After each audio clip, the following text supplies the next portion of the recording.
प्रिय विद्यार्थियों, इस लेक्चर में आपका बहुत बहुत स्वागत है। तो इस लेक्चर में हम प्रश्नावली 2C का प्रश्न संख्या 2 हल करेंगे। प्रश्न संख्या 2 में दो पार्ट हैं, देख रहे हैं आप सामने, पहला पार्ट और दूसरा पार्ट। पहले पार्ट को पहले हल करते हैं। देखिए क्या कह रहा है, श्रेणी 1/15, 1/12, 1/10 में 11 पदों तक योगफल ज्ञात कीजिए। उसने नहीं कहा है कि ये समांतर श्रेणी है, तो पहले आपको ये चेक करना होगा क्या ये समांतर श्रेणी है। तो देखिए हम इसका सारवंतर देखते हैं डी। पहले a2 माइनस a1, दूसरे पद में से पहला पद घटा देते हैं, 1/12 माइनस 1/15। लासा 15 और 12 का हम लेंगे तो आप निकाल सकते हैं 12 और 15 का लासा, 3 चौक 12, 3 पंजे 15। अब ना 4 कटेगा ना 5 कटेगा, तो अभाज्य गुणनखंड होगा 3 चौक 12 और 12 पंजे 60। लासा हो गया 60। 12 से भाग करेंगे तो 12 पंजे और 5 एकम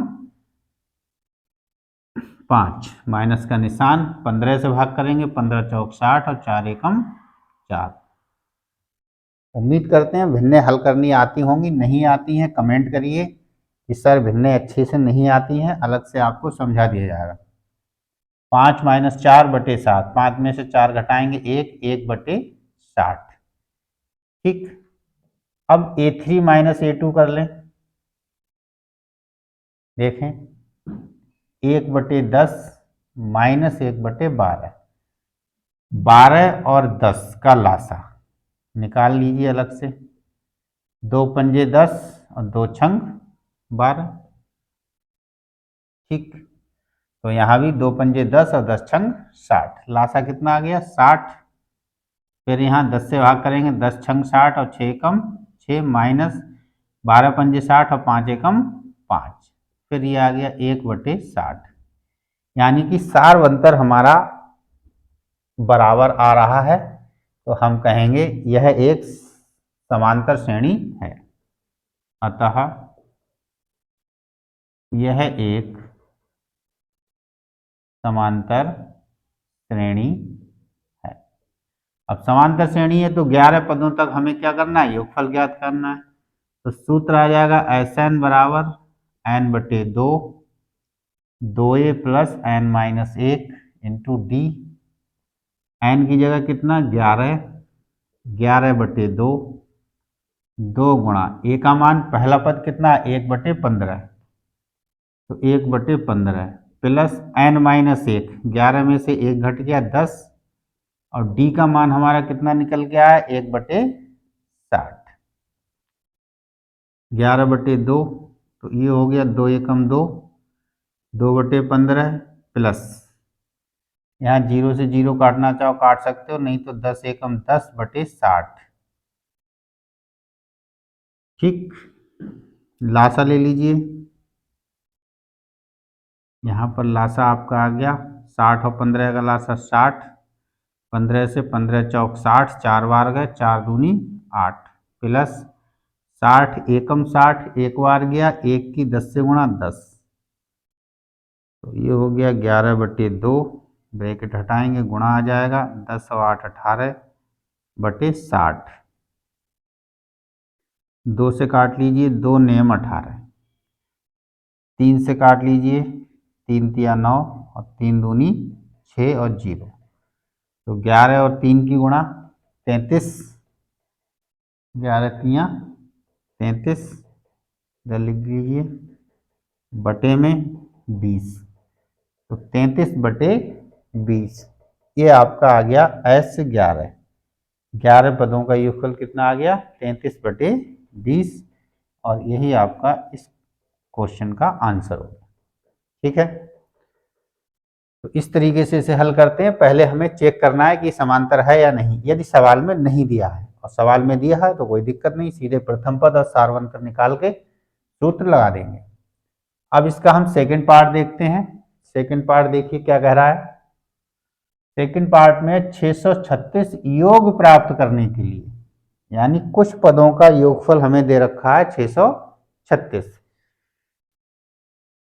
समांतर श्रेणी के कितने पद लेने चाहिए। यहाँ साफ साफ कह दिया समांतर श्रेणी, तो हमें कोई मतलब नहीं है कि हमें इसे सिद्ध करना है नहीं करना, समांतर श्रेणी दी है तो बस बात खत्म।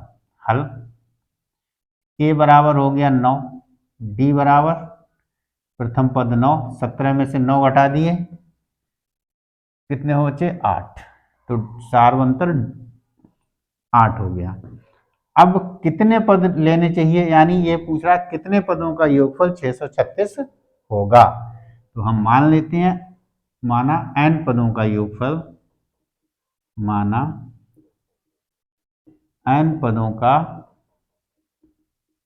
योगफल 636 होगा, या हमें n पद, श्रेणी के n पद हमें लेने चाहिए, ऐसे भी लिख सकते हैं। तो n पदों का योगफल 636 हो गया, यानी Sn बराबर कितना दिया है 636। अब Sn का सूत्र लगा लो, n बटे 2, 2a plus n minus 1 into D बराबर 636। n बटे 2, क्योंकि n हमें ज्ञात करना है, 2 a का मान 9, n माइनस 1 d का मान 8 बराबर 636। तो n बटे 2, 9 दूनी 18 हो गए, प्लस 8 n माइनस 1 बराबर 636, 8 में गुणा में तो पहले लिख लिए। तो देखिए 2 यहाँ से कॉमन हमारे लिए जा सकते हैं, क्या कॉमन ले सकते हैं 2, ठीक।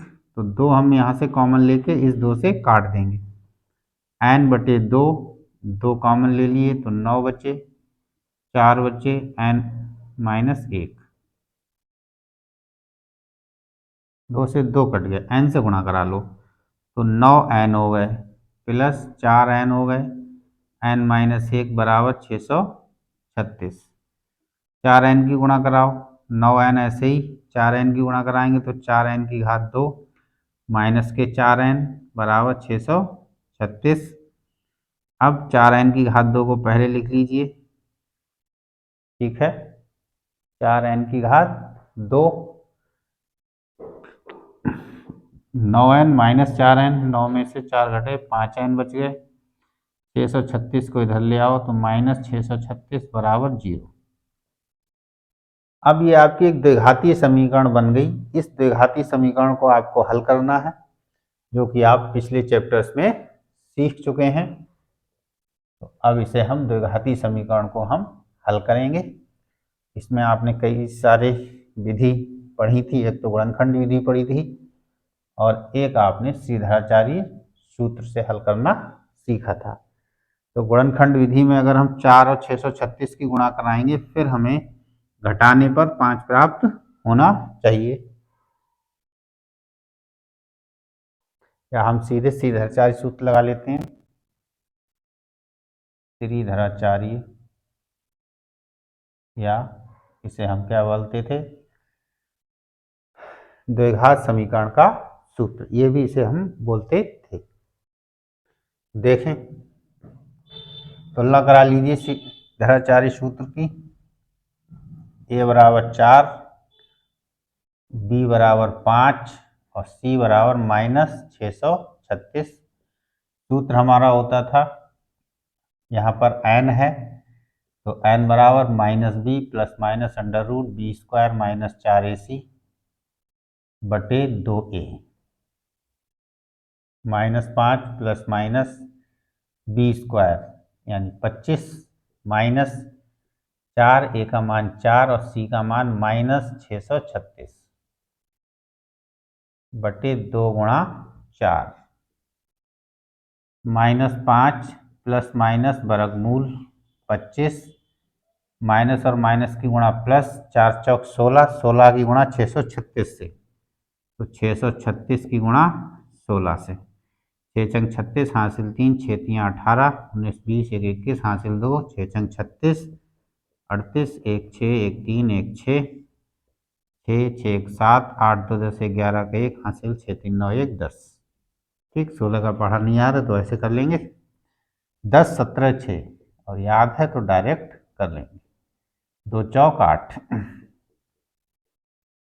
जोड़ लीजिए, 5 और 6 11 का 1 हासिल 1, 3 और 7 10 का 0 हासिल 1, 10 201। अब 10 201 का हमें क्या निकालना है? वर्गमूल।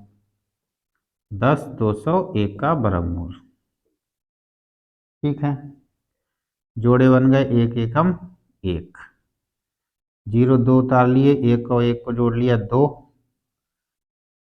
2 एकम डालेंगे तो यहाँ 21 हो जाएगा, यानी बार ना जाने का 0, तो यहाँ भी 0 लगेगा। अब क्या उतारेंगे? 0 1, तो एक बार चला जाएगा, 1 एकम 1, 1 0 2, यानी 101।